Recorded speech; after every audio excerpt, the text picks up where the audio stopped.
Glad you all could make it to this special event sponsored by the Leo Nevis Human Rights Fund. We are delighted to be able to welcome back to Cornell Law School one of our own. Saman Zia Zarifi, as you probably know, is a graduate of Cornell Law School in '93. He's also a graduate of Cornell University in 1990. When he graduated from law school, I believe he spent several years as a litigation attorney in Los Angeles, if I recall correctly, before realizing that the academy was a much nicer place. He went back to school where he got his LLM at NYU in 1997. He then went to Erasmus University in Amsterdam, where he spent several years teaching and doing research, after which he joined Human Rights Watch in the year 2000. He has been with Human Rights Watch from that time until this week, I think. He is still officially a human rights official, but he's also, as of last week, officially an Amnesty International official. Sam has moved from Human Rights Watch to Amnesty International, where he is now the director of their Asia division. I'm tempted to tell you something about the depth and richness of Sam's experience, but I'm afraid if I got started, I would eat up much of the precious time we have available. So although there's so much that could be said about this amazing man, I'm just going to turn the floor over to Sam now.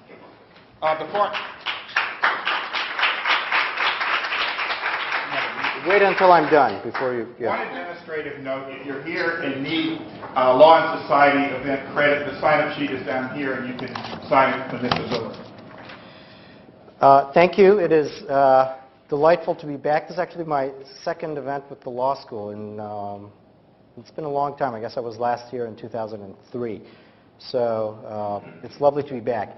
I admit I was not completely clear about what this was going to look like today. So I will be slightly shambolic and disorganized, but I think ultimately productive. And let me tell you just briefly what I'm going to do. I'm going to start with something that I had normally promised everyone that I wouldn't do, but that's with a PowerPoint presentation, because I realize that it's probably true that most of you don't know what I do as a lawyer.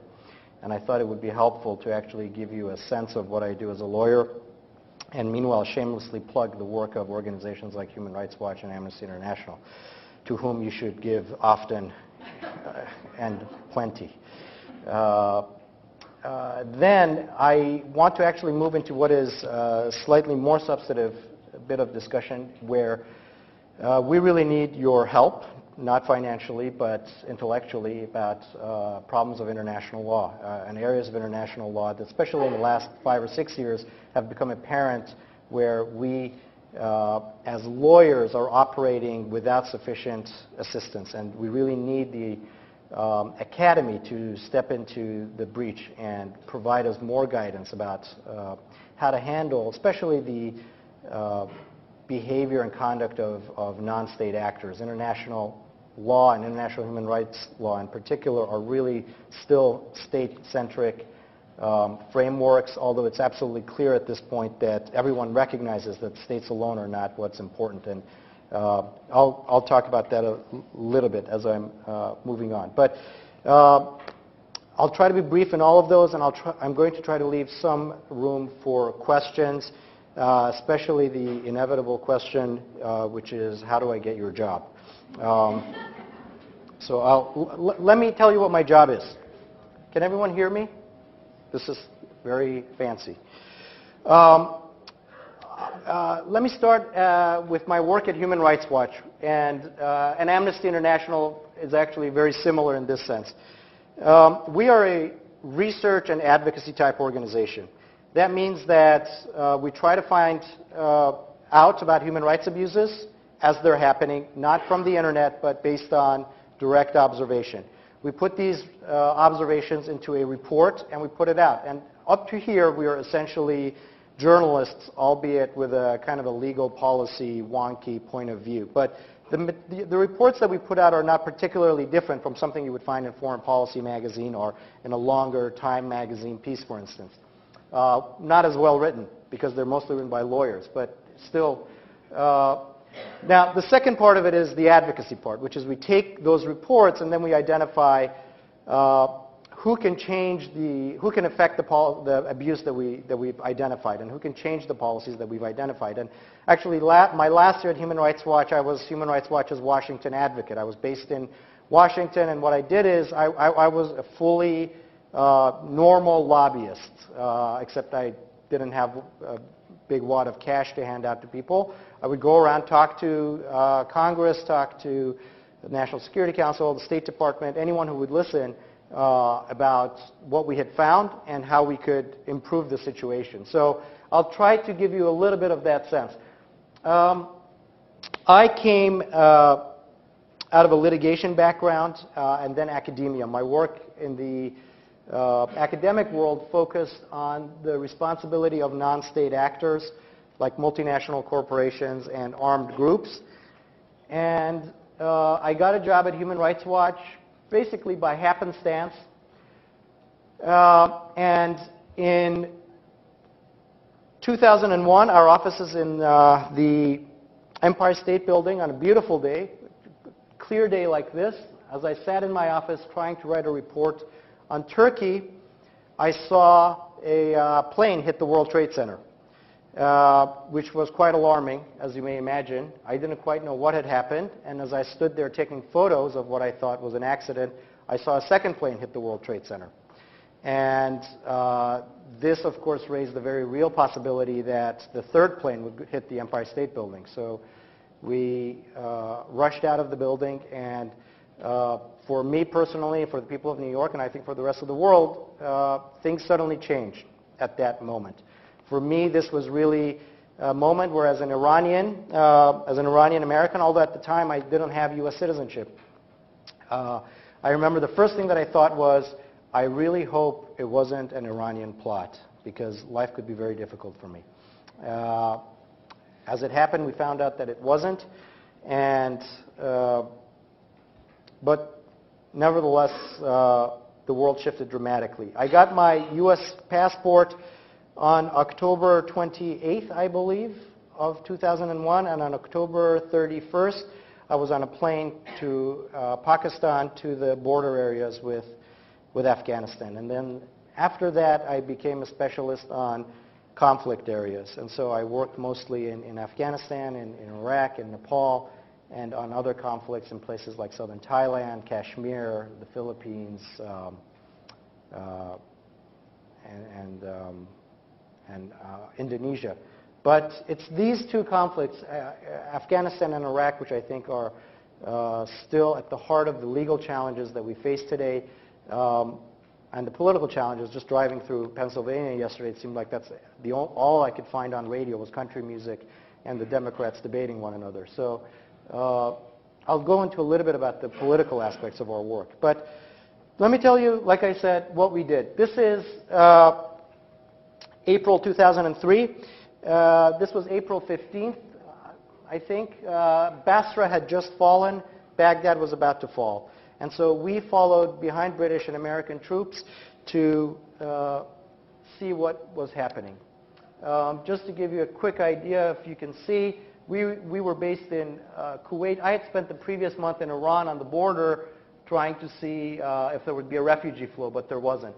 And so we just drove on this little highway to Basra, which is right here. And I spent about the next few months basically in this triangle here, the quiet Shia triangle, I should point out. The reason we were there so quickly was because Human Rights Watch and Amnesty had learned after the Balkan War that given the media environment that we couldn't afford to stand back and just be remote reporters. We had to be on the ground. We had to try to get information as soon as possible. But I'll tell you something. When we moved to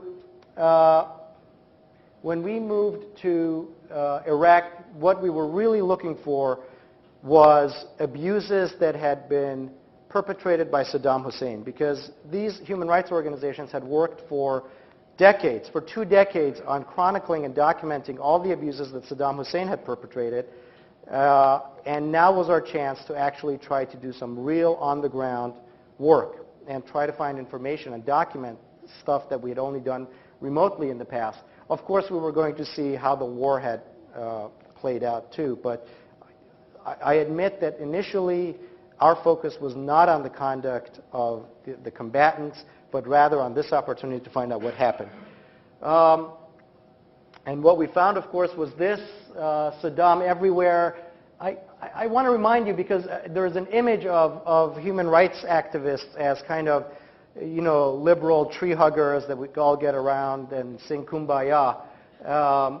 And I want to assure you that that is not the case, that the discussions that I have and the criticisms that we sometimes have, especially of the U.S. government, by no means indicate that we are soft on perpetrators or, for that matter, as I'll get into it, soft on terrorism.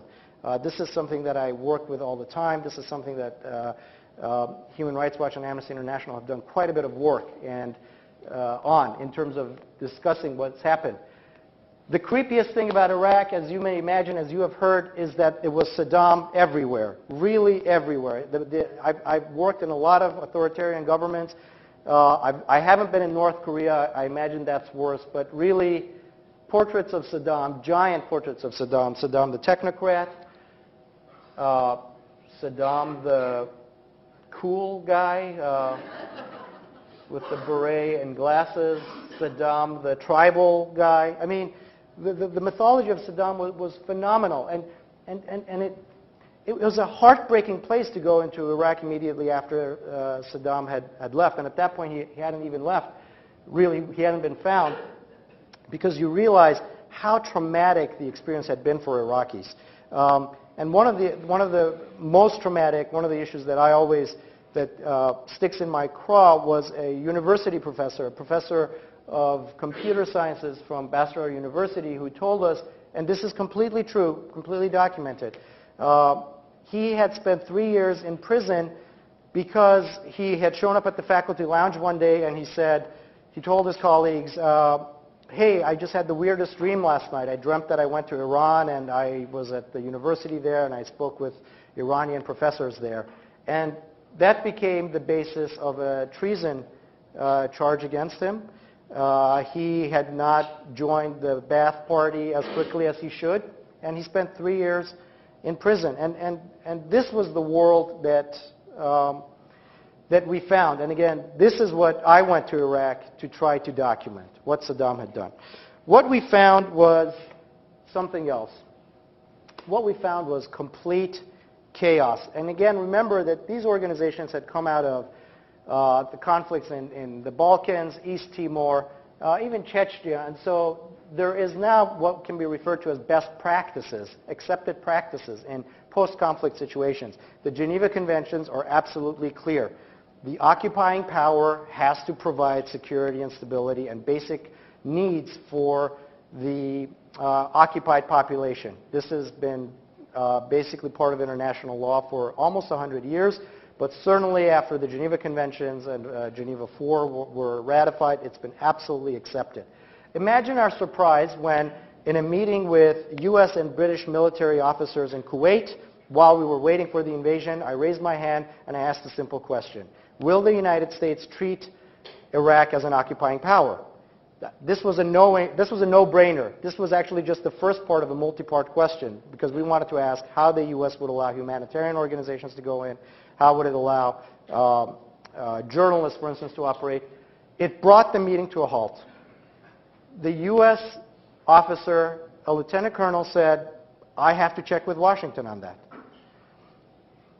Now, that was bad. Because what we found was this kind of looting. That's Basra University in the back. This is actually pretty far gone. This was just a daily thing. It was kind of like Wegmans without a checkout counter. People would just go in and just come out with chairs and chimneys.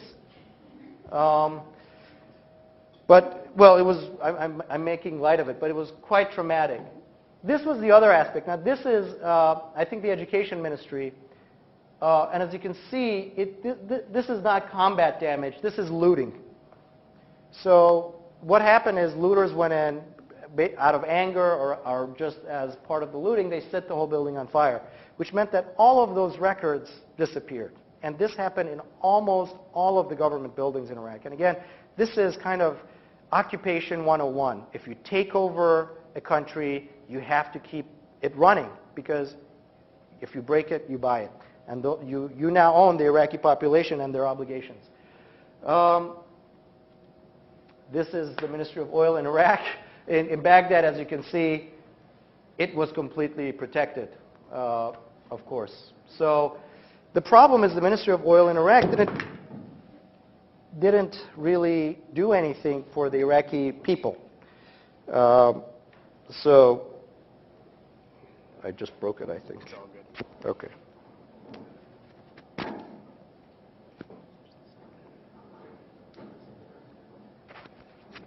Thank you. So this was the situation that we found ourselves in. And just to give you a sense of this is not the best picture, but it's all I had. You know, the light fixtures are gone. This is the Minister of Justice. The light fixtures are gone. The windows are gone. Window panes are gone. I mean, the looting was, it was unbelievable. And then, of course, when we went to British and American troops and said, okay, what are you guys going to do to stop the looting? Where are the military police? Who's training the police? What's happening? If you remember, what they did is they disbanded the police immediately. This is not the de-Baathification. This was just that they just told the police, don't show up. And so suddenly you have a city like Basra, newly released from Saddam's rule, and this is the situation that we found ourselves in. After a few weeks, we just realized that the Americans and the British were utterly unprepared for their basic legal obligations. Because the looting set aside, this is the other thing that we found. And Saddam, in all his mercy for his people, dotted Iraq with literally thousands of these containers. These are artillery shells and anti-tank shells. And then he opened them. So when you hear about IEDs in Iraq, about the weapons that they're using against our Humvees and everything, where they're coming from, be careful of the spin, because there are millions and millions of rounds of ammunition that were just there. Now, you would expect the military to be more concerned about this than just the looting. Again, we went to the British and we said, you should do something about this. This is dangerous for your troops, but being human rights guys, it's more dangerous for these guys, because kids love things that explode. And so one of the things that we discovered is that Basra General Hospital every day was having 5 or 6 kids, admitting 5 or 6 kids. What they would do is they would put this on top, they would take a rock, and they would smash it on this. Now, the good news is that that's not enough energy to set off the actual artillery round, but it will set off the little amount of ammunition that's basically the trigger, and it results in a very classic type of injury. Fingers are blown off, and it's damage from the chest up. And so we went to the British and the Americans and we said, here's the Geneva Convention, here is the U.S. Army Field Manual, here is what it says about what you have to do. And again, this is very basic legal talk. We are speaking with military legal officers. This is just like a corporate contract negotiation. We say, these are the obligations, these are the problems, what are you going to do about it? And amazingly, the answer was, we don't have the resources and we don't have the mandate. So we're not going to do anything about it. And what they did after a few weeks was this. The auxiliary police, it is not that they are fans of table tennis. That is their sign of authority. That's the stop sign that they used. And that is their nightstick. And the result, as you may imagine, was that the city was immediately taken over by armed groups, by militias. And the result is what you've heard over the last few weeks, where the Iraqi government had to go in with U.S. air support and reconquer Basra. And remember, this is the quiet part of Iraq. And we had a government that completely failed to uphold its legal obligations. Again, I want to be clear, this is not a political issue about should we have gone in or shouldn't we have gone in or any of that. This is just basic international law. And this is what we found in the quiet part of Iraq. This is what we found in the not quiet part of Iraq. This is in Fallujah. Fallujah, you may remember, is a Sunni town. It had to be taken twice by the Marines in some of the most brutal fighting that the Marines experienced in Iraq. This was the situation in May 2003 when Human Rights Watch found the gun market at Fallujah operating perfectly out in the open. There was, again, absolutely no security there. Absolutely no security there. So this is what we found.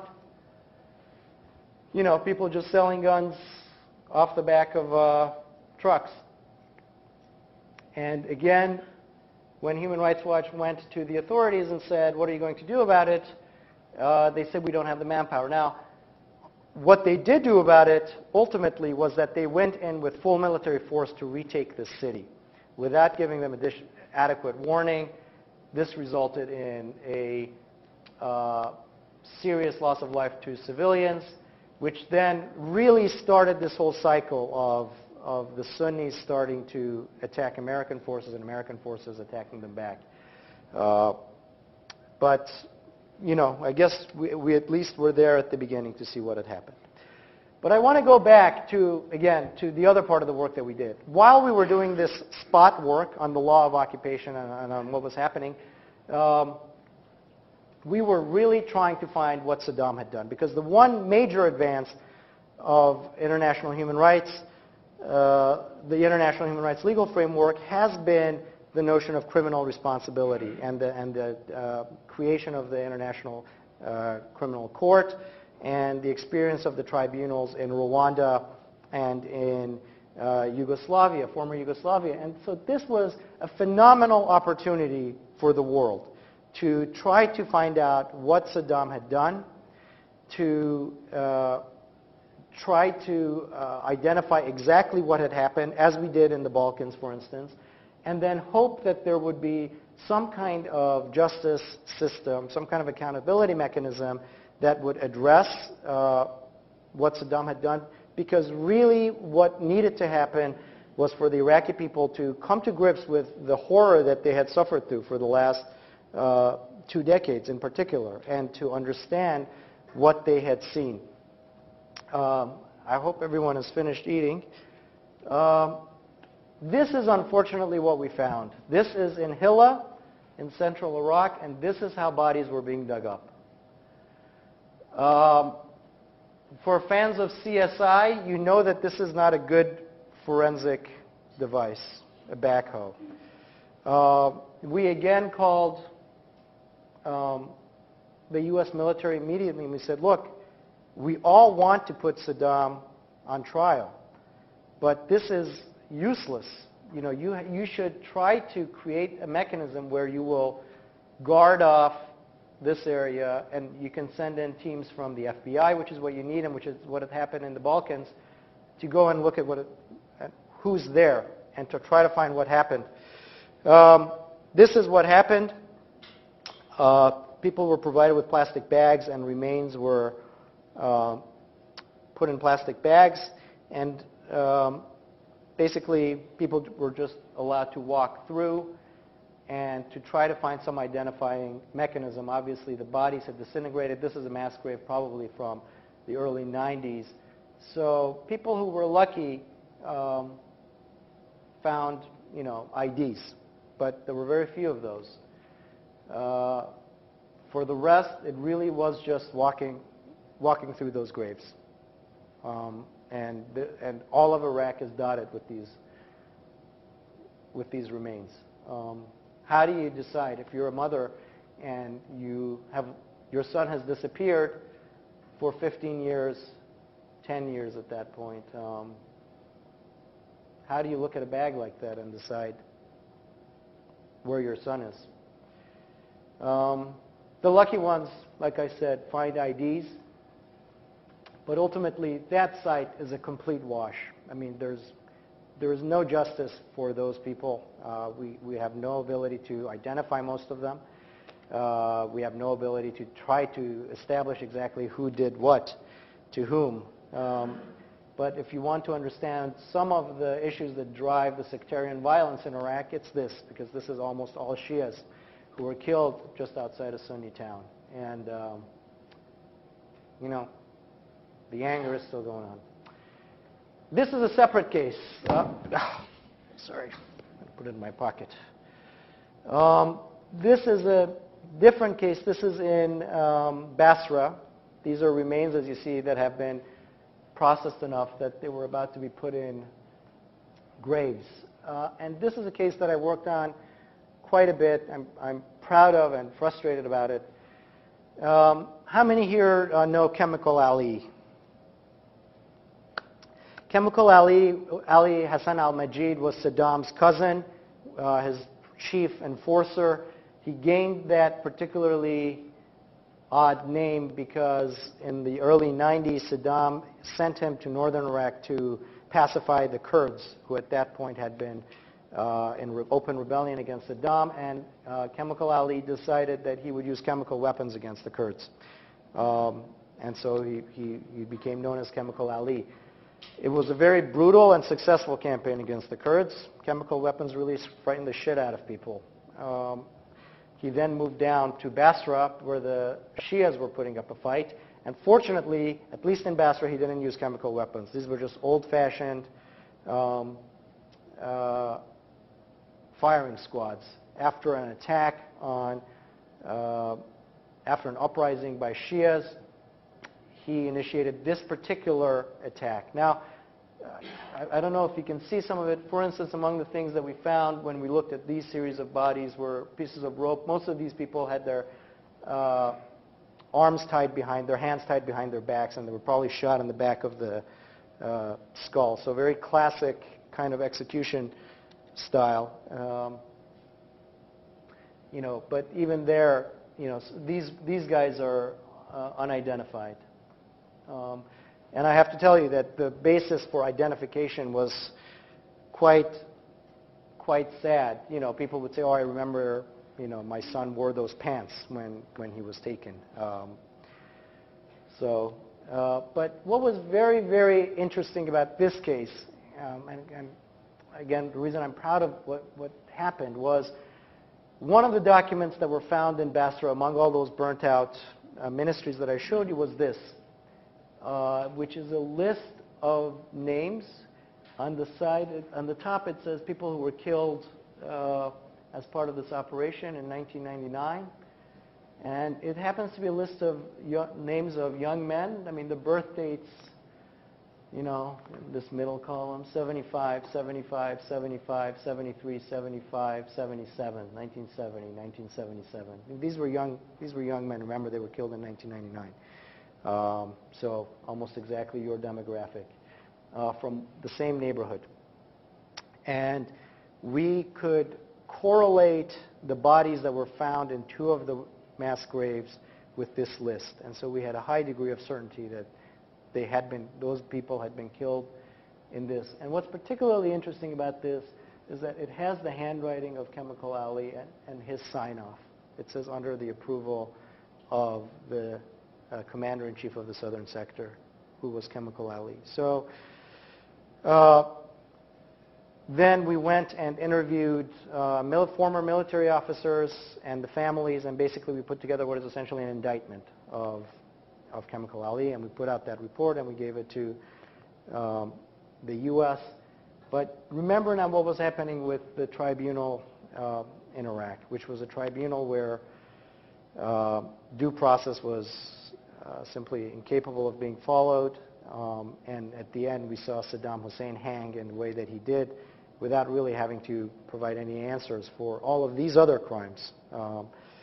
And so this case and the families remain completely unhappy, obviously, about what happened. Let me switch tacks a little bit about some of the other work that we do and talk a little bit about the advocacy that we do.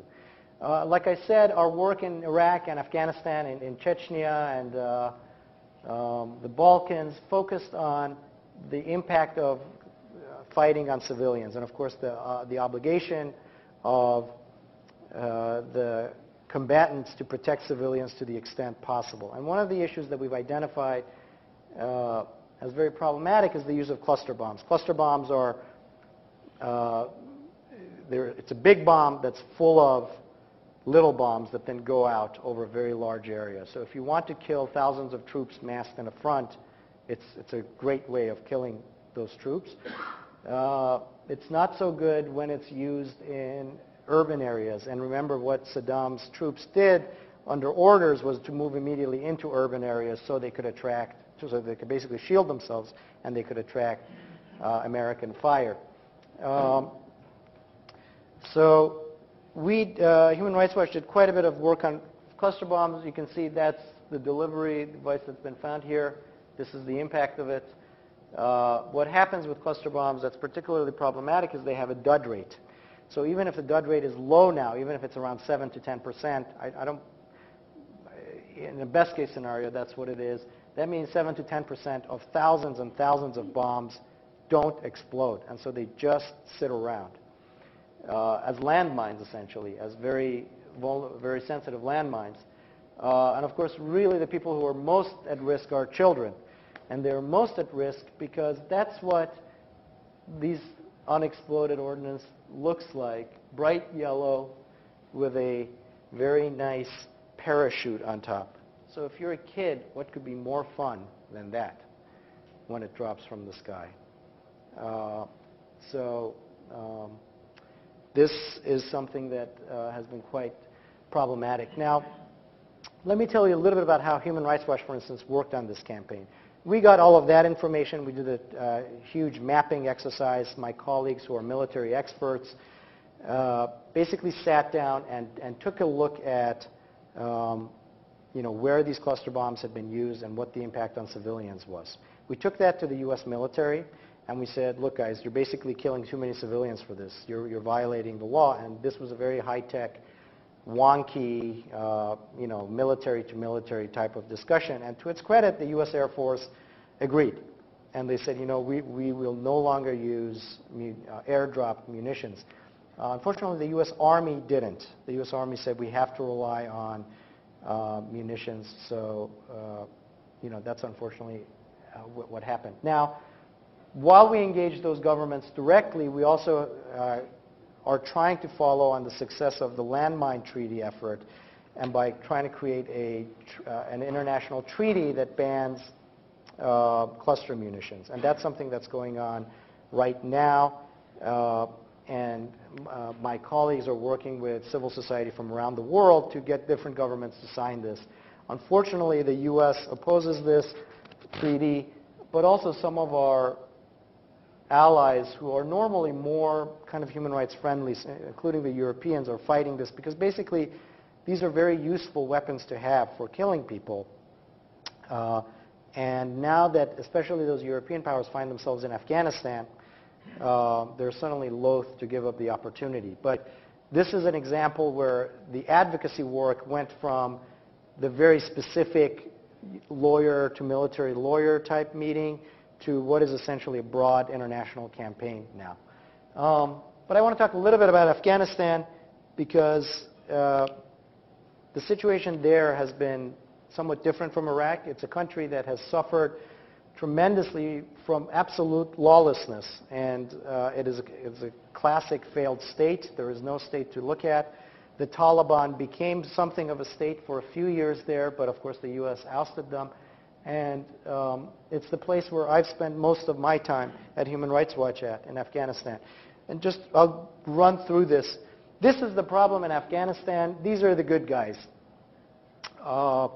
These are troops of a warlord who is allied with the United States. The U.S. pays him to fight the Taliban.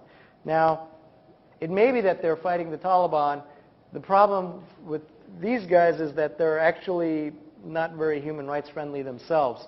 And among the things that we've seen in Afghanistan that's quite tragic is, for instance, that it is still almost impossible to find a woman not dressed like this in public in Afghanistan. You'll see them on the media, maybe in some government buildings, but to go on the street, they'll still put on that burqa. Of course, I don't really care what they're wearing, but the issue is that they are not able to work, they don't have access to health care, they don't have access to schools. So Afghanistan has some of the highest maternal mortality rates ever seen anywhere on the planet. It has the lowest rate of literacy among girls. And that's actually, once you look at girls up to secondary school, there's almost no girls in school at all. And so the generational impact is massive. It's not just that these people have suffered, but that the future teachers and nurses and educated women are no longer there. Let me run through these. These are men belonging to this particular warlord, Ismail Khan. Looks like Santa Claus, but is decidedly not of that. Well, I guess coals for the wicked. I mean, he was a pretty brutal guy, and he was a different type of campaign for Human Rights Watch. Ismail Khan ruled western Afghanistan, where at the time there really wasn't any Taliban. And so we went to the U.S. with documentation of the abuses that his forces were perpetrating against the civilian population. And one of the most odious, one of the most difficult was the problems that women had.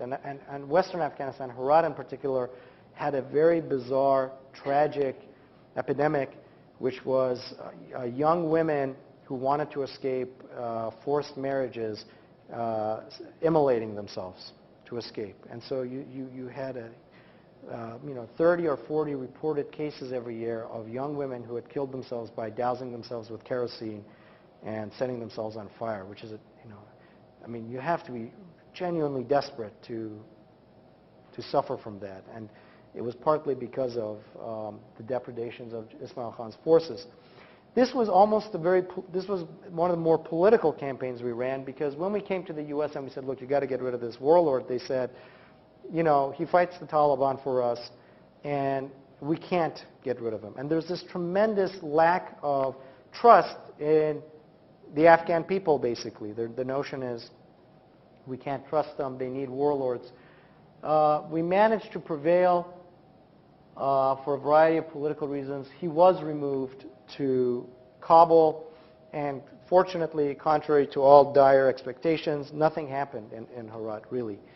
And, well, that's the good news. But partly because of the actions of people like Ismail Khan and the warlords who right now dominate Afghanistan's current cabinet, the Taliban have been able to launch a very successful public relations campaign and say, all the old warlords are back in power, and they're going to come and get you. And at least we, the Taliban, were not so bad, and they have come back.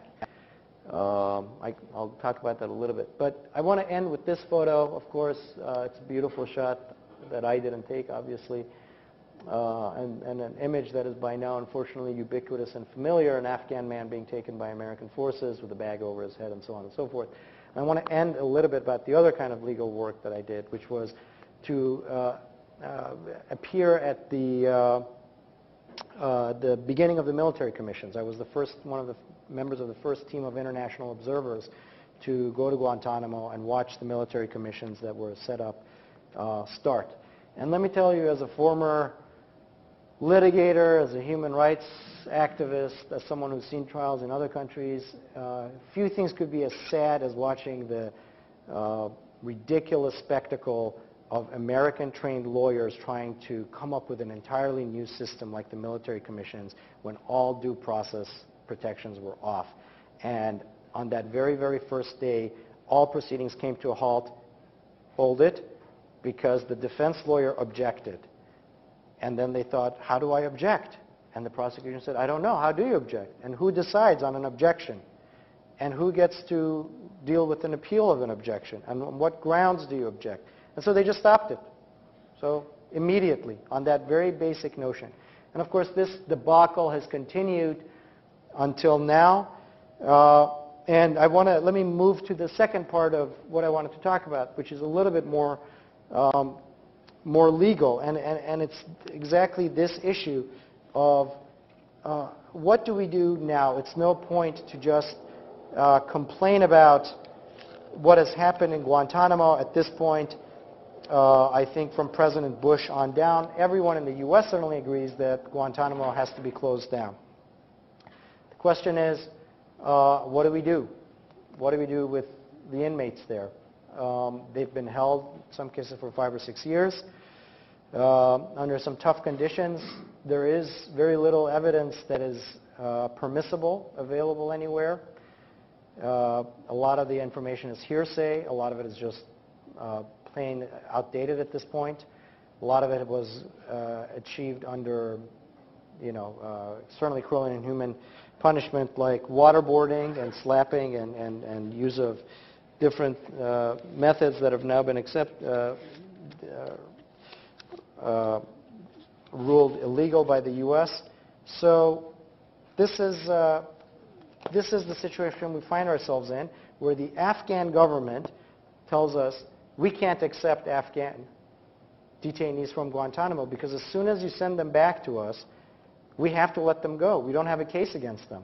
Under what charge are we going to hold them? And the U.S. says, well, we don't want to have them released.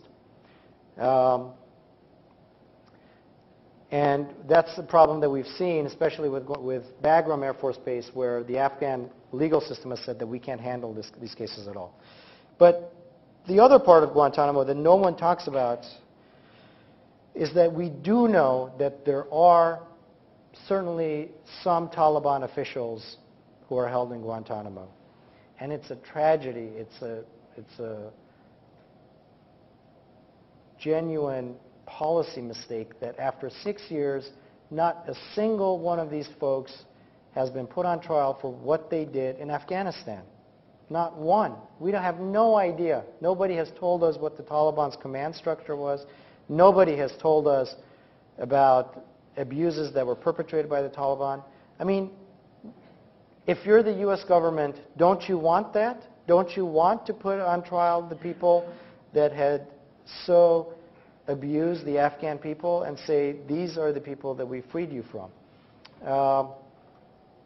Well, that hasn't happened yet. But it brings us to this legal issue that we have now of what is the international legal basis for putting a Taliban official on trial.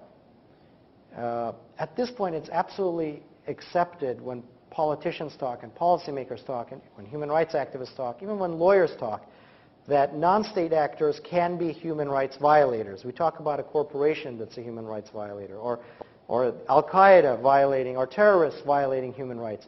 But of course, in the classes that we were taught, and things haven't changed that much, that's not really possible. I mean, it's still a very state-centric system, and we have to come up with a better understanding of how international law really operates. We have to ask, on what basis do we suggest that a terrorist organization has human rights obligations? Is it because the state has signed on? Is it because at this point we've decided that that's the case? Well, with non-state armed groups, international humanitarian law and the laws of war provide some coverage, but not human rights law. And we're really struggling with that. At this point, for instance, at Human Rights Watch, our last few missions on Afghanistan have focused on abuses perpetrated by the Taliban. So, for instance, attacks on schools. Now, that is a violation of the laws of war, but there are areas which one would not consider conflict areas, which probably the ICRC, which has the obligation to basically do this kind of analysis, would not decide this is a conflict area. So what is the law that applies to the Taliban? And I admit that as a lawyer, I shudder a little bit when I just go ahead and say they nevertheless have this obligation. But there is not enough work coming out of the academy that explains exactly why it is that we feel that a terrorist group has human rights obligations. We just haven't dealt with that. The same issue, of course, with multinational corporations. Before 9/11, when everybody was worried about globalization, there was a tremendous attempt to try to hold corporations accountable for human rights abuses. That didn't really go very far. We've had some successes in national courts under the Alien Torts Claims Act and some of the European courts, But that has also stopped. Although, for instance, in counterterrorism jurisprudence, we now see it accepted that a corporation that is engaged in support for terrorist activity can actually be brought up on charges, and that is moving up into the international arena, but we still don't know on what basis. On what legal basis do we view corporations as having human rights obligations? This is one of those areas where policy and reality have galloped so far ahead of the law that there's a serious disconnect about what's happened. And again, I hope this is something that some of you will be able to deal with. And of course, these two issues come together with private security firms, with the Blackwaters and the DynCorps.